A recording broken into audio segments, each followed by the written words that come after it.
ഷാനിദിന്റെ വയറ്റിൽ 2 പാക്കറ്റിൽ ലഹരി വസ്തു. ഒരെണ്ണം പൊട്ടി ആന്തരാവയവങ്ങളുമായി ലയിച്ചു. മരണത്തിലേക്ക് നയിച്ചത് അമിതമായ അളവിൽ മയക്കുമരുന്ന് ഉപയോഗിച്ചത്. രാസലഹരി പാക്കറ്റ് അടങ്ങിയ കവർ വിഴുങ്ങി മരിച്ച യുവാവിന്റെ പ്രാഥമിക പോസ്റ്റ്മോർട്ടം റിപ്പോർട്ട് പുറത്ത്. മൈക്കാവ് സ്വദേശി ഷാനിദാണ് മരിച്ചത്. ഷാനിദിന്റെ മരണം അമിതമായ അളവിൽ മയക്കുമരുന്ന് ഉപയോഗിച്ചത് മൂലമാണെന്ന് റിപ്പോർട്ടിൽ പറയുന്നു. ഷാനിദിന്റെ ആന്തരാവയവങ്ങളിൽ നിന്നും 2 പാക്കറ്റ് ലഹരി വസ്തുക്കൾ കണ്ടെത്തി. ഇതിൽ 1 പാക്കറ്റിൽ 9 ഗ്രാം കഞ്ചാവായിരുന്നു.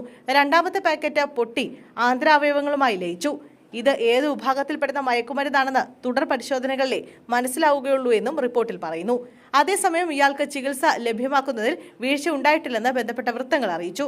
പോലീസ് ഇടപെട്ട ഷാനിദിന്റെ പിതാവിനെ ആശുപത്രിയിൽ എത്തിച്ചിട്ടുണ്ട്.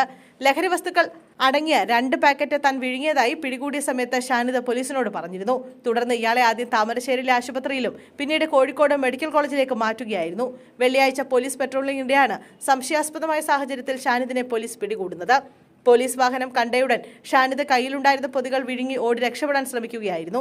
ഇത് കണ്ട പോലീസ് പിന്നാലെ ഓടി ഷാനിദിനെ പിടികൂടി. താൻ വിഴുങ്ങിയത് MDMA ആണെന്ന് ഇയാൾ പോലീസിനോട് പറഞ്ഞു. തുടർന്ന് പോലീസ് ഷാനിദിനെ ആദ്യം താമരശ്ശേരി താലൂക്ക് ആശുപത്രിയിലും പിന്നീട് കോഴിക്കോട് മെഡിക്കൽ കോളേജ് ആശുപത്രിയിലും പ്രവേശിപ്പിക്കുകയായിരുന്നു. ഷാനിദ് ലഹരി കച്ചവടം തുടങ്ങിയത് ഗൾഫിൽ നിന്നെത്തിയതിന് ശേഷമായിരുന്നു. അവിവാഹിതനാണ് ഷാനിദ്. 8 വർഷമായി ടിപ്പർ ഡ്രൈവറാണ്.